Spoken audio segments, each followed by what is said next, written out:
اللهم انی ظلمت نفسی ظلما کثیرا ولا یغفر الذنوب الا انت فاغفر لي مغفرة من عندك وارحمني انك انت الغفور الرحیم۔ اے میرے مالک، اے میرے اللہ، میں نے اپنی جان پہ بہت زیادہ ظلم کر لیا، ولا یغفر الذنوب الا انت، اور معافی تجھ سے ہی مانگنی ہے، معافی دینے والا تیری ذات ہے۔ فاغفر لی، اے اللہ مجھے معاف کر دے، مغفرۃ من عندک، میں تیری طرف سے رجوع کرتا ہوں، تجھ سے ہی بخشش مانگتا ہوں، وارحمنی، مجھ پہ رحم کر دے، انک انت الغفور الرحیم، تو بڑا ہی مہربان اور نہایت رحم کرنے والا ہے۔ یہ ہے نبی علیہ السلام کے وہ صحابی، وہ آپ کے وہ شاگرد جو آپ کے ساتھ رہتے اور آپ سے وہ نبی علیہ السلام سے دعائیں پوچھتے تھے، یا رسول اللہ صلی اللہ علیہ وآلہ وسلم ہمیں ایسا عمل بتائیے کہ جس سے ہم اللہ کے حضور توبہ کر سکیں۔ اس لیے اللہ تبارک و تعالیٰ نے فرمایا یوم لا یخزی اللہ النبی والذین آمنوا معہ، اس دن نبی علیہ السلام اور ان کے ساتھیوں کو، جو ان کے ساتھیوں کو رسوا نہیں کیا جائے۔ نورہم یسعی بین ایدیہم و بایمانہم، اور ان کے سامنے اور دائیں طرف نور ہوگا، یقولون، وہ کہیں گے، ربنا، اے ہمارے رب، اتمم لنا نورنا، اے ہمارے رب ہمیں کامل نور عطا فرما۔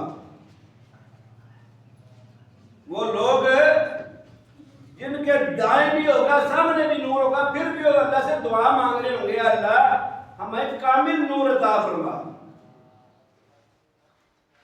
ہمیں بھی اپنا محاسبہ کرنا چاہیے، ہمیں بھی اپنی فکر کرنی چاہیے، ہم کتنی معافی مانگ رہے ہیں اللہ سے، کتنے فکر مند ہیں اپنی آخرت کے بارے میں، اپنے نبی کریم آقا محمد کریم صلی اللہ علیہ وآلہ وسلم کی سنت پہ کتنا عمل کر رہے ہیں ہم۔ آپ تو دن میں 100 مرتبہ، اور دن میں کیا، ایک مجلس میں 100 مرتبہ اللہ سے استغفار کرنے والا۔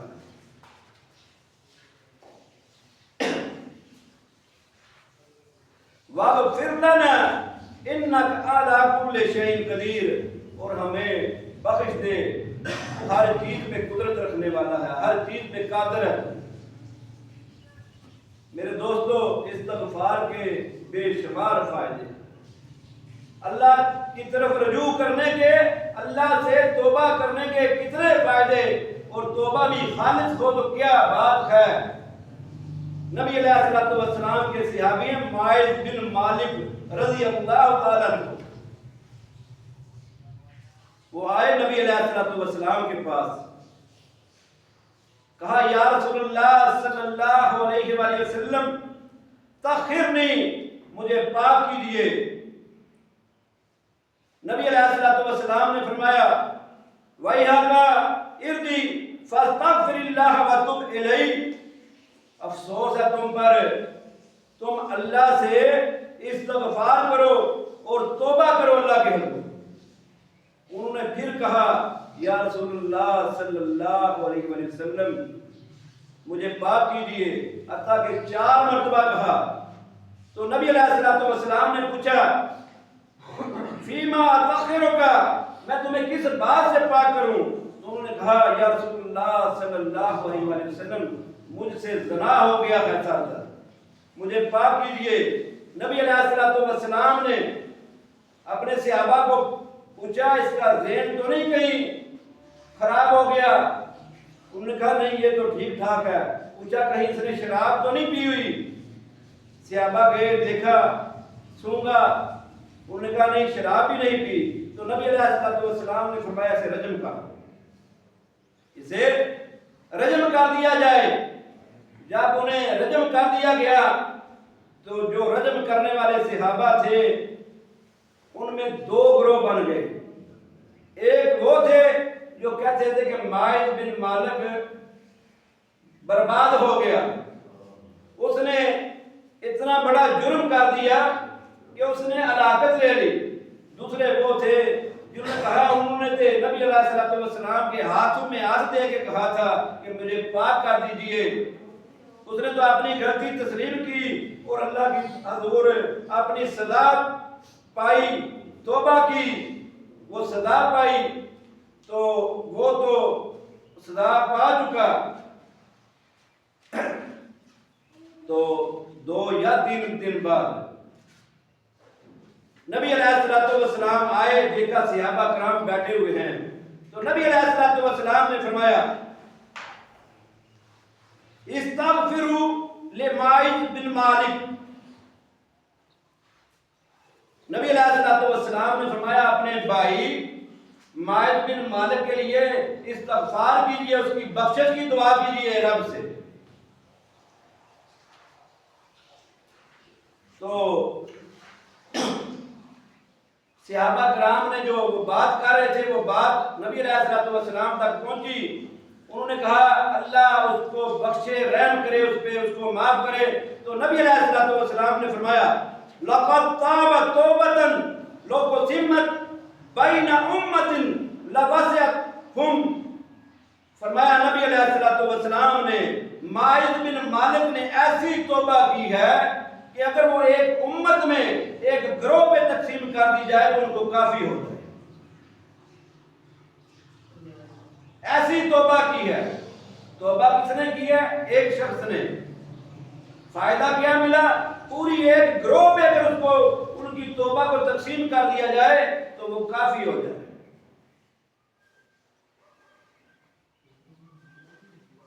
اور اس حدیث یہ ہے صحیح مسلم کی 1695 نمبر۔ بات توجہ سے سن لینا، یہ ہمارے یہاں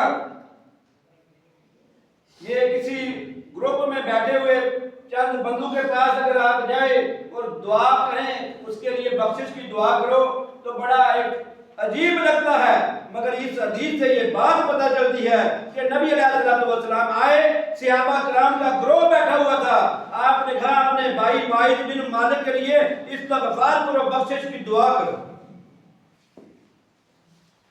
یہ حدیث واضح بتاتی ہے کہ آپ اپنے بھائیوں کے لیے دعا اکٹھے کر سکتے ہیں۔ اگر کوئی کہے کہ اپنے بھائی کے لیے دعا کرو تو اس کے لیے دعا کی جا سکتی ہے کہ نبی علیہ الصلوۃ والسلام نے ماعز بن مالک کے لیے دعا کی۔ ہاں، یہ جو مروجہ طریقہ ہے کہ ہمارے یہاں یہ ہوتا ہے کہ لوگ یہ پڑھ کے اس کو اصالِ ثواب کر دو، بخش دو، اس کی طرف بھیج دو ثواب، اس کی کوئی دلیل نہیں۔ دلیل ہے تو اس بات کی ہے کہ اپنے بھائی کے لیے دعا کرو، اس کے لیے بخشش مانگو اللہ سے۔ اور یہی بات نبی علیہ الصلوۃ والسلام نے اس متعلق بھی فرمائی کہ جو بندہ فوت ہو جائے اس کے 3 عمل بقایا رہتے ہیں۔ صدقہ جاریہ، اس کے وہ عمل جو جس سے لوگ فائدہ اٹھائیں وہ اس کے لیے صدقہ جاریہ بن جاتے ہیں، اور تیسری وہ اس کی نیک اولاد جو اس کے لیے دعا کرتی ہے، دعا کرتی ہے، یہ نہیں کرتی کہ پڑھ پڑھ کے 6 قرآن یا 12 قرآن ہم بھیج رہے ہیں۔ میرے دوستو، دعا نبی علیہ الصلوۃ والسلام سے یہ واضح اور بالکل اس حدیث سے ثابت ہے کہ اپنے ان جو فوت ہو جائیں ان کے لیے اپنے دوستوں کے پاس اگر آپ ہوں تو ان سے کہیں دعا کریں ان کے لیے۔ استغفار کے کتنے فائدے ہیں؟ نبی علیہ الصلوۃ والسلام کی حدیث، اور حدیث بھی حدیث قدسی، نبی علیہ الصلوۃ والسلام نے فرمایا اللہ تبارک و تعالی فرماتے ہیں یا ابن آدم انک ما دعوتنی ورجوتنی غفرت لک علی ما کان فیک ولا ابالی۔ اے آدم کے بیٹے، اگر تو صرف میری طرف دعا کرے، میری طرف رجوع کرے تو میں تیرے سارے کے سارے گناہ معاف کر دوں، ولا ابالی، اور مجھے اس کی کوئی پرواہ نہیں۔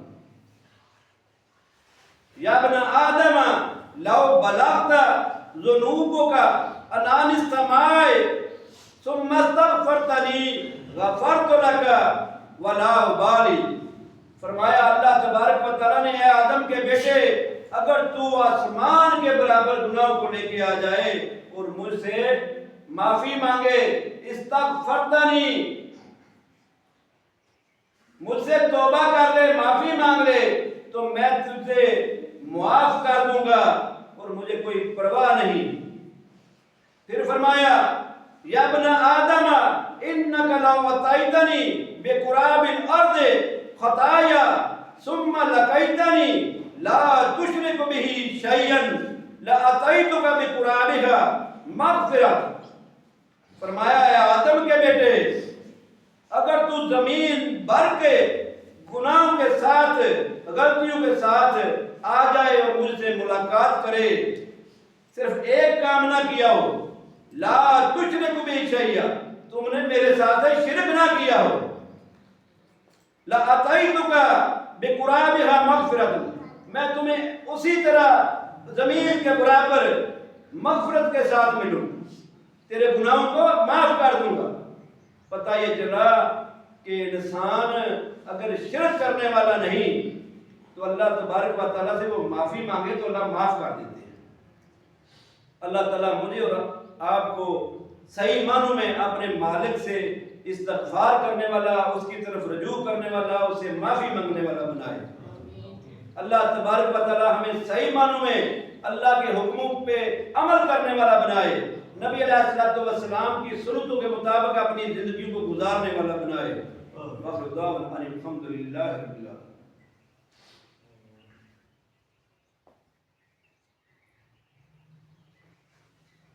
ان الحمد للہ نحمده ونستعینه ونستغفره ونعوذ باللہ من شرور انفسنا ومن سیئات اعمالنا، من يهده الله فلا مضل له ومن يضلل فلا هادي له، ونشهد ان لا اله الا الله وحده لا شريك له، ونشهد ان محمدا عبده ورسوله۔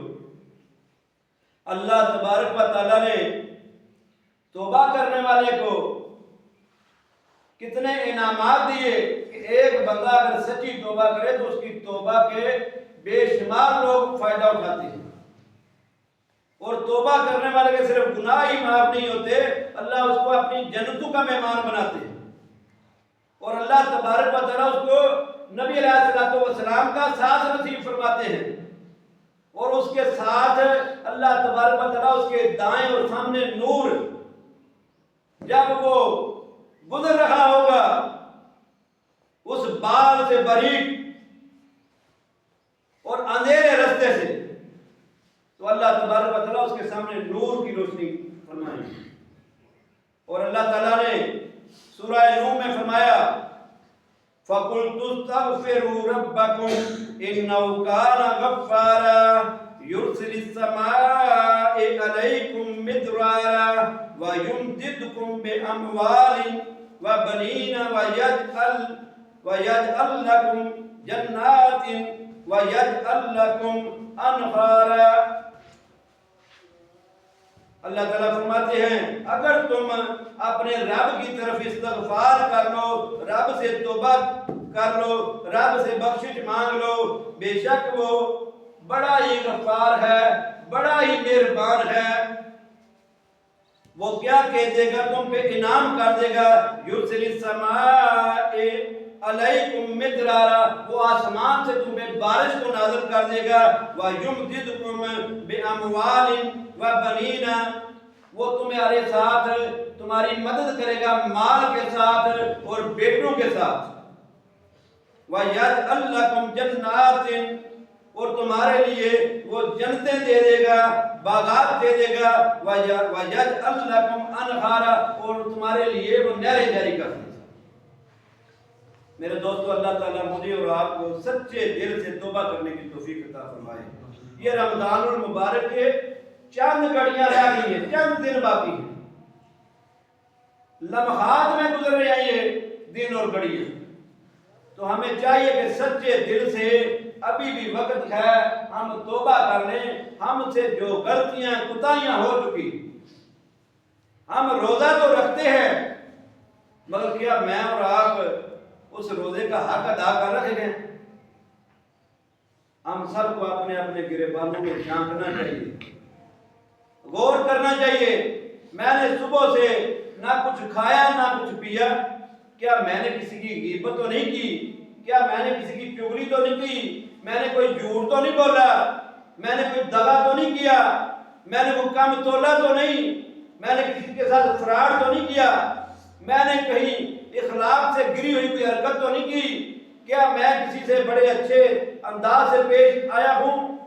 یہ ساری باتیں ہیں جن پہ ہمیں غور کرنا پڑے گا۔ اگر ہمارا اخلاق اعلیٰ ہوا نبی علیہ السلام کی سنت کے مطابق تو بہت بھاری عمل ہے۔ تو اللہ تعالیٰ مجھے اور آپ کو ان دنوں میں سچے معنوں سے، سچے دل سے توبہ کرنے کی توفیق عطا فرمائے۔